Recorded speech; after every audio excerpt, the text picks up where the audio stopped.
मेरा नाम दीपक राघव है और मैं अभी खुशीपुरा राल से बात कर रहा हूँ। और ये हमने यहाँ पे एक मल्टी लेयर फार्मिंग का मॉडल तैयार किया है।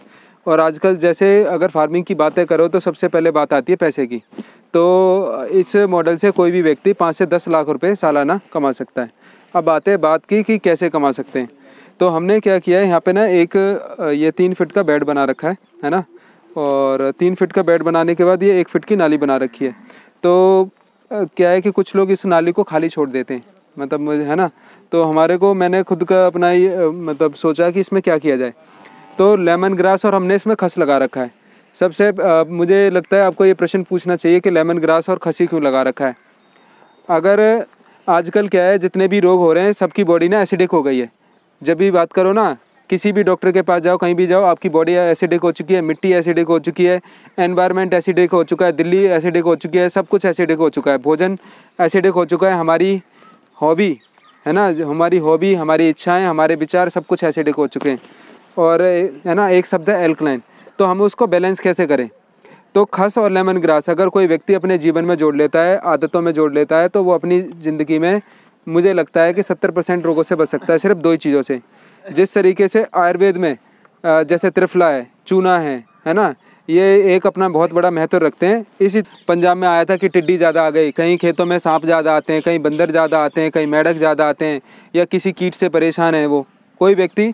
बहुत सारे मेरे से प्रश्न पूछते हैं कि हम ऐसे चीज़ों में ऐसा क्या करें कि भाई हमारे खेतों में ज़्यादा सांप आ जाते हैं, हमारे यहाँ ज़्यादा टिड्डियाँ आ जाती है, हमारे में मेंढक ज़्यादा हैं, मैं मतलब कोई भी ऐसा है ना, मतलब कि मक्खियाँ ज़्यादा है, कीट बहुत ज़्यादा है, हद से भी ज़्यादा है।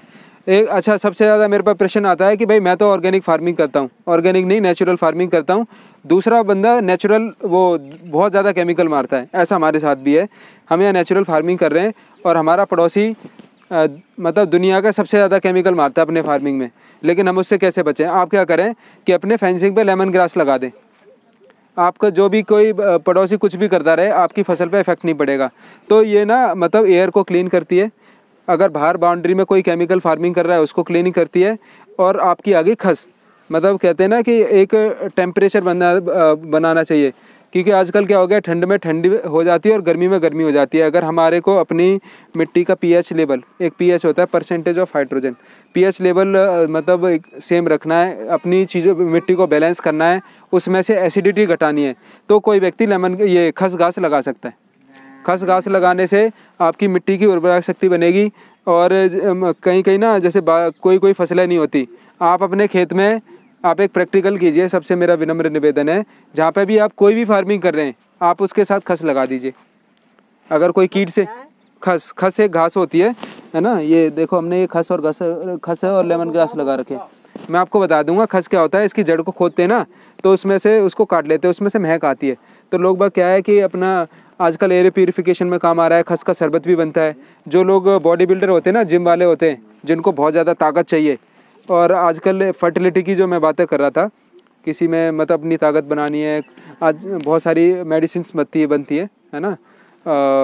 बड़ा इंटरनेशनल मार्केट है, बड़ा सेक्स मार्केट, मतलब सेक्स मेडिसिन बनती है ना, जिसमें कि आपका खस मतलब इसमें भी उपयोग होती है। खस ठंडा करती है और कोई व्यक्ति जो एसिडिक है उसको अल्कलाइन बनाती है। आजकल बहुत सारी मार्केट में चीज़ को इसीलिए भी लगाया ताकि यहाँ पे ना सांप आके रह सकें। सांप एक ऐसा प्राणी है जो 24 घंटे ऑक्सीजन छोड़ता है ना। और भगवान श्री कृष्ण बड़ा प्यार करते हैं सांपों से, लेकिन आजकल लोग बाग सांप को मारने के पीछे हैं। सांप का होना हमारे खेत में ज़रूरी है। हमारे जैसे कहते हैं ना, अच्छी फसल लेनी है तो 1-2 सांपों का होना ज़रूरी है, नुकसान नहीं करते। अच्छा, खस से वही सांप आएंगे जो आपको काटेंगे नहीं, और अगर वो काट लेंगे तो जहर नहीं छोड़ेंगे। कोबरा टाइप का सांप नहीं आएगा, आप ये भी ध्यान रखें। अगर बाई चांस सांप ने उसने काट लिया तो वो आपको नुकसान नहीं करेगा। तो एक खस की एक खास बात ये भी है। और रही बात लेमन ग्रास की, अगर कोई चीज़ एक्सिस में हो रखी है जिससे बहुत ज़्यादा नुकसान हो रहा है, तो फिर आप ये लेमन ग्रास लगा सकते हैं, है ना। तो खस और लेमन ग्रास का बता दिया। और मैं आपको बताता हूँ कि आजकल ना मतलब ब्लड प्यूरिफिकेशन की दवाई आ गई है। आप खस लो, काटो, उसका काढ़ा बनाओ, चाय छोड़ दो। चाय से एसिडिक बॉडी बनती है, उससे बीमारी हो रही है। भारत में सबसे ज़्यादा बीमारियां चाय से हो रही हैं, क्योंकि चाय आजकल हर किसी व्यक्ति से जुड़ गई।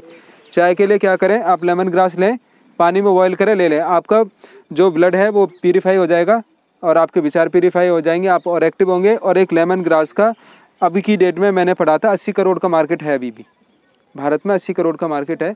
और अगर आप लेमन ग्रास के मार्केट में आना चाहते हैं, लेमन ग्रास का तेल निकलता है। और एयर प्यूरिफिकेशन के लिए अभी एक दिल्ली में सेंटर खुला था कि अच्छी हवा लें, सुना था किसी ने?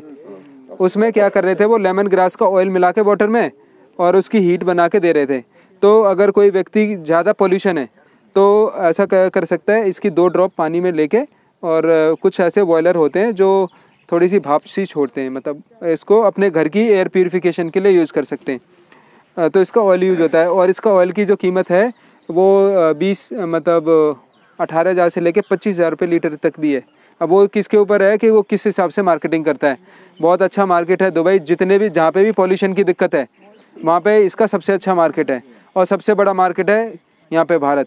तो इस तरीके से आप लेमन ग्रास के बारे में पढ़ भी सकते हैं। दवाई भी है, प्यूरिफिकेशन भी है, और हमारी खेती के लिए फ़ायदे भी रहती है, और सेम खसका आता है, और इसीलिए हमने इसको यहाँ पे लगा के अपनी मिट्टी को सही करने के लिए किया है। अब आते हैं बेड के ऊपर। अब बेड के ऊपर आते हैं। सबकी बात है भाई, बिना पैसा नहीं होगा, फार्मिंग वाला फार्मिंग नहीं करेगा, सबको लखपति बनना है या करोड़पति बनना है। तो हम लखपति बना सकते हैं और करोड़पति की तरफ भी हम चल रहे हैं फार्मिंग में। तो यहाँ पे जो मार्केट रेट है आपका हल्दी का और इसका अदरक का, अच्छा मैं आपको बता देता हूँ। कुछ कंपनियाँ हैं, एक करक्यूमिन नाम की 2 चीज़, करक्यूमिन से कैंसर क्योर होता है।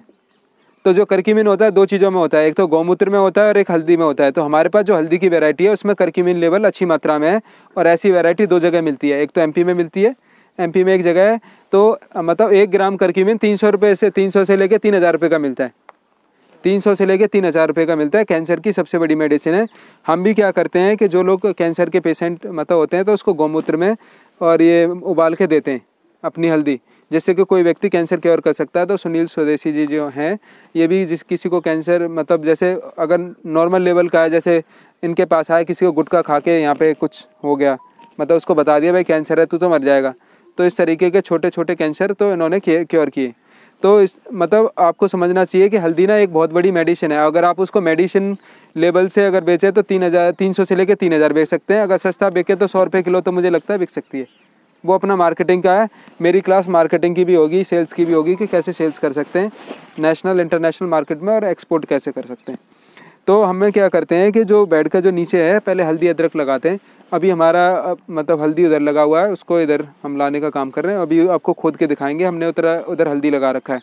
अदरक का बीज अभी हमारा आया नहीं है, लखनऊ से हमने बोल रखा है आ जाएगा। तो हल्दी अदरक हम नीचे लगाते हैं। तो एक वो फसल हो गई। अब ऊपर बात करते हैं। ऊपर तो ये जो हमने बैम्बो लगा रखा है, सबका प्रश्न है कि बैम्बो और ये झालसा क्यों लगा रखा है, पहले इसके बारे में समझा दें। हमारा जो मित्र है केंचुआ है, जब तक केंचुआ था ना भारत में किसी को कैंसर था, ना कहीं कार्बन की कमी थी, ना एनपीए की कमी थी, ना ट्रैक्टर था, कुछ नहीं था। जैसे ही केंचुआ गायब हुआ, जब से फिर ट्रैक्टर भी आ गया, बीमारी भी आ गई, एनपीए की भी आ गया, सॉइल टेस्टिंग भी आ गया, सॉइल हेल्थ कार्ड। मतलब मेरा मानना है, और मैं पूरा मानना है क्योंकि मेरे गुरु का मानना है, मतलब मेरा ऐसा मानना है, फॉलो द गुरु इंस्ट्रक्शन। मतलब कहते हैं अगर किसी व्यक्ति को अगर सूक्ष्म स्तर पे जाना है, कुछ पाना है सच में, तो गुरु इंस्ट्रक्शन को फॉलो करो। तो मेरे गुरु हैं सुभाष पालेकर जी, वो बोलते हैं कि सॉइल हेल्थ कार्ड जो भी ये योजना चल रही है, ये एक तरह से क्राइम है और ये एक तरह से षड्यंत्र है। ठीक है, क्योंकि धरती माता जो हमारी है ये अपने आप में संपूर्ण है। ठीक है, क्योंकि गवर्नमेंट को तो अपना कुछ घोटाले करने होते हैं, तो मतलब ये अपने आप में संपूर्ण है। और सॉइल टेस्ट करवाने की कोई ज़रूरत नहीं है, बस समझने की ज़रूरत है कि हम इसको कैसे, इसमें कमियां है तो कैसे पूरा कर सकते हैं। अब आते हैं कार्बन की।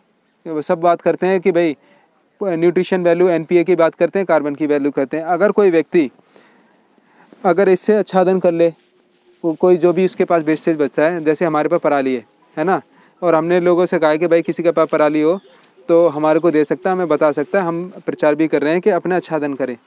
अगर जब आप पराली के बारे में पता करेंगे तो इसके मतलब इसमें सबसे ज़्यादा कार्बन होता है। अगर इसको आप करें तो आपका कार्बन की जो वैल्यू है 4% तक जा सकती है। और 4% का मतलब आप कार्बन का मतलब ये है कि अगर आप हाथ डालेंगे तो यूँ चला जाएगा सीधा। इससे क्या होगा कि जैसे अगर मूली जैसी फसल लेंगे, आपने देखा होगा गोभी, कहीं किसी ने रिकॉर्ड तोड़ा, 25 किलो का गोभी हो गया, है ना। किसी ने मूली कर दी 2-2, 3-3 फीट की। ऐसा क्यों? जब ज़मीन अच्छी है ना, जब केंचुए अच्छे हैं, जब हमारे इसमें मतलब कार्बन की वैल्यू ज़्यादा है। कार्बन का मतलब बेसिकली होता है कि मिट्टी तो आपकी भुरभुरी हो जाती है, अच्छी हो जाती है ना। और तो इस तरीके से मतलब आच्छादन करके ना हमारे को एक तो कार्बन की मात्रा अच्छी हो जाती है और दूसरे न्यूट्रिशन वैल्यू की जो बातें करते हैं ना वो इसको करती है। और तीसरा पानी की बातें करते हैं लोग बाग, पानी भाई कैसे दोगे, कैसे लगेगा, इतना पानी लगता है। देखो धूप पड़ेगी, पहले तो धूप को इसने बचा दिया, बरसात ओला कुछ भी पड़ेगा पहले तो इसने बचा दिया। ये क्या करेगा, ज़्यादा धूप में धूप नहीं आने देगा, सर्दी में सर्दी नहीं आने देगा। इसको हमने इसीलिए बना के रखा है कि ये केंचुए को अच्छी तरह से काम करना दे। ये केंचुए का घर है, ऊपर का पहला घर, दूसरा घर ये है केंचुए का, और तीसरा इसके नीचे।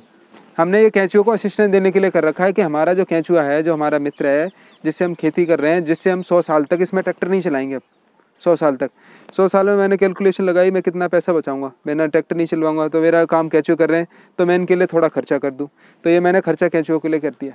अब ये क्या करेंगे, केंचुओं को कैसा भी मौसम होगा तो उनको एक टेम्परेचर देते रहेंगे जिससे कि केंचुआ अपना अच्छी तरह से काम करता रहेगा और कभी नाराज़ नहीं होगा। अगर केंचुआ नाराज़ हो जाता है तो 40 फीट नीचे जाके समाधि ले लेता है। कभी केंचुआ मरता नहीं है, केंचुआ, मेंढक, सांप कभी नहीं मरते। अगर वो नाराज़ हमसे हो जाते हैं, अगर हम कुछ कर देते हैं तो वो जाके नीचे समाधि ले लेते हैं। कुछ लोग पूछते हैं भाई साहब जब बारिश होती है तो ये केंचुए मेंढक कहाँ से आ जाते हैं। तो केंचुए मेंढक क्या होता है कि ये ना अंदर जाके मतलब 40 फीट से लेके 200 फीट तक हमारे केंचुए और मेंढक होते हैं। ये क्या करते हैं, जब हम अपनी गलतियाँ करते हैं तो समाधि ले लेते हैं। तो दो चीज़ों में पावर है केंचुओं को ऊपर लाने की, या तो आप जीवामृत छिड़क दो या तो बरसात का पानी। अच्छा, एक शब्द है B12, इसके बारे में ज़रूर पढ़ना। आजकल जितने भी भारतवर्ष में लोग हैं, आपके दिल्ली में, आपके बेंगलोर की, आप यहाँ पे रहेंगे कल तक, आप आसपास पड़ोस में प्रैक्टिकल करके देखना। आप हाथ करके रखना, आपकी उंगली ना टेढ़ी हो जाएगी और इनमें दर्द हो जाएगा, लेकिन आप मिट्टी नहीं ले सकते। ये किसका कमाल है, आच्छादन का कमाल है। और दूसरा कमाल है केंचुए का, ठीक है, केंचुए का कमाल है। और अभी कुछ मतलब मुझे लगता है ये भी बता देते हैं ये क्यों लगाए। कैपिलरी फोर्स का मतलब क्या है, पानी खींचते हैं ये, और ये खींच के ना इसको दे देंगे। हमने क्या करा, पानी को ऐसे ना दे के हमने कहा भाई तुम मेहनत करो पानी को खींचने की, ये इसको देगा, ये इसको देगा, ये इसको देगा, और एक ना तंत्र बन जाएगा जड़ों का, एक दूसरे से चीज़ें देने लग जाएंगे। किसी को नाइट्रोजन की कमी हो गई, किसी को फास्फोरस की कमी हो गई, किसी को कमी हो गई, तो ये जड़ें देती रहेंगी। फिर मैंने इसको समझा। अभी भाई साहब हमारे गुरुजी हैं, वो बात कर रहे थे नाइट्रोजन फिक्सर की। नाइट्रोजन फिक्सिंग को बहुत समझना, आजकल नाइट्रोजन की बहुत बड़ी बड़ी बातें हो रही हैं। तो मैं नाइट्रोजन बता रहा हूँ, जो 2 दल वाली चीज़ें होती है, जितनी भी दलहन है, आपका चना है, मूंग की दाल है, सेम की दाल है, और क्या है 2 दल जिसको तोड़े 2 दल हो जाए, हाँ, अरहर है ना, मसूर है, सेम की फसल है ना, जो भी है इनको लगा दीजिए, नाइट्रोजन फिक्सर है। आपको मैं सिंपल सा रूल बता रहा हूँ, इनको लगा दीजिए, आपके नाइट्रोजन फिक्सर है, नाइट्रोजन की आपको पूरी हो जाएगी। तो हम नाइट्रोजन की फिक्स मतलब उसके लिए हमने चना है, मटर भी लगाया साथ में, है ना। दूसरी व्यक्ति की बात है, अब हमने इस पर तो काम कर लिया केंचुए के ऊपर। आजकल व्यक्ति जो भूलते जा रहे हैं वो मैं बताना चाह रहा हूँ। बटर, ये एक तो तितलियाँ और एक मधुमक्खियाँ। अगर आपके खेत में मधुमक्खियाँ नहीं हैं तो आपका खेती करने का मतलब आप कुछ गलती कर रहे हैं। मतलब आजकल क्या पॉलिनेटर है, एक केमिकल आता है, वो क्या कहता है, आर्टिफिशियल पॉलिनेशन का काम करता है। पहले क्या करता था, मधुमक्खी करती थी पॉलिनेशन का काम, अब क्या आर्टिफिशियल पॉलिनेशन हो रहा है। उससे क्या हो रहा है कि जैसे मैंने आपको बताई थी ना इनफर्टिलिटी बात, IVF हॉस्पिटल खुलने की एक वजह ये भी है कि हमने मधुमक्खियों को ख़त्म कर दिया। तो हम अपने खेत में मधुमक्खियों को कैसे रखें, कैसे उसको संभालें, इसीलिए हमने क्या करा है, यहाँ पे फूलों के वृक्ष लगाए। यहाँ पे आपको मैं दिखाऊंगा, यहाँ पे हमने साइड में गेंदा लगा रखा है, सूरजमुखी लगा रखा है, दुनिया भर के हमने वृक्ष लगा रखे हैं। आपको आइडेंटिफिकेशन करवाऊंगा कि हमने यहाँ फूलों लगा रखे हैं। मतलब मधुमक्खियों को अट्रैक्ट करने के लिए यहाँ पे हमने गुड़हल लगा रखा है जिससे मधुमक्खी ज़्यादा है, और हमने यहाँ पे नींबू लगा रखा है, मधुमक्खी ज़्यादा है। हमने यहाँ पे पेड़ लगाए हैं अमरूद के, मधुमक्खी ज़्यादा है। हर पेड़ पे अलग तरह की मधुमक्खी आती है। अब हमने सरसों लगा रखा है, मधुमक्खी ज़्यादा है। अब अगर मैंने एक शहद वाले से ट्रेनिंग ली, मैंने पूछा कितने तरह के शहद होते हैं, उसने बताया जी भाई साहब अगर कैलकुलेशन लगाओगे तो 1200 तरीके के शहद होते हैं, आपको कौन सा शहद चाहिए। फिर मैं ट्रेनिंग लेने के लिए गया, उसने सिखाया। तो मैंने इसमें से कुछ ऐसी चीज़ लगाई है, 20-25 तरह की मधुमक्खियों को मैं अट्रैक्ट कर सकता हूँ, और वो क्या करेंगे, पॉलिनेशन का काम करेंगे। अगर किसी को ज़्यादा पैदावार अपने खेत में लेनी है तो वो ये कोशिश करे कि वो मधुमक्खियों को अपने खेत में लेके आए। मधुमक्खी पॉलिनेशन का काम करेंगी, और अगर मधुमक्खी को लाना है तो वो फूल लगाए, फूल ज़रूर लगाए सबसे। और फूल क्या करेगा, आपको कीट को भी नहीं आने देगा। मतलब अगर कोई कीट आएगा तो मतलब देखो मैं बताता हूँ, 2 तरह के कीट होते हैं, एक मित्र कीट होते हैं, एक शत्रु कीट होते हैं। तो जो मित्र कीट होते हैं, है ना, वो तो नॉनवेज खाते हैं, और जो मतलब जो शत्रु कीट होते हैं वो क्या है, वो वेजिटेरियन होते हैं। ये गहरी बात है, क्योंकि इसके लिए भी कोर्स करना पड़ता है। मैं आपको यही बता देता हूँ, जो भी आपकी सब्जियों को खाते हैं वो कौन से कीट हो गए, शत्रु कीट हो गए। वो क्या है, सब्जियों को खाते हैं। और हमारे जो कीट है, मित्र कीट है, वो नॉन वेज है। वो क्या करते हैं, जो कीट होता है ना उसको खा जाते हैं वो, ठीक है। इसीलिए हमारे कीट है। तो हमने कुछ जैसे ये बहुत सारी चीज़ें लगा रखी हैं, कुछ चीज़ें लगा रखी है मित्र कीट को अट्रैक्ट करेंगे, वो मैं आपको बताऊंगा हमने ये क्यों लगाया। एक बहुत गहरा साइंस है, किसके साथ क्या लगाएं, है ना, किसके साथ क्या लगाएं, ये बहुत गहरा साइंस है। जब आप सिंगल फार्मिंग करते हैं ना, तो मित्र कीट शत्रु कीट हो पाया, ना मधुमक्खी का काम हो पाया, ना केंचुए का काम हो पाया, ना नाइट्रोजन फिक्सेशन का काम हुआ। वही आप NPA के बैग लेके आ रहे हैं, कार्बन के लिए अलग ला रहे हैं, पॉलिनेशन के अलग लेके आ रहे हैं, मोटा आलू के लिए अलग ला रहे हैं। अभी हमारे पड़ोस में आलू हो रहा है, यहाँ पे लोगों ने 6 केमिकल लगाए आलू के साथ, आलू को फुलाने के लिए, आलू को मोटा करने के लिए, आलू को चमकाने के लिए, आलू को ग्रो करने के लिए, आलू को सुखाने के लिए। इतने 6 बार केमिकल लगा दिए। मैंने कहा जी कितने का आलू हुआ, 2000 मतलब 2 लाख का। कितने केमिकल लगा दिए, 2.5 लाख के। क्या फ़ायदा हुआ है जी, कर रहे हैं खेती, ज़मींदार है, ये हालत है। और इनको अगर हम इन सब चीज़ों को समझ लें, केंचुए को समझ लें, मधुमक्खी को समझ लें, और अपनी तितलियों को समझ लें, मेढक को समझ लें, सांप को समझ लें, और इनको समझने की ज़रूरत नहीं है, आप कॉम्बिनेशन समझ जाइए किसके साथ क्या लगाएं।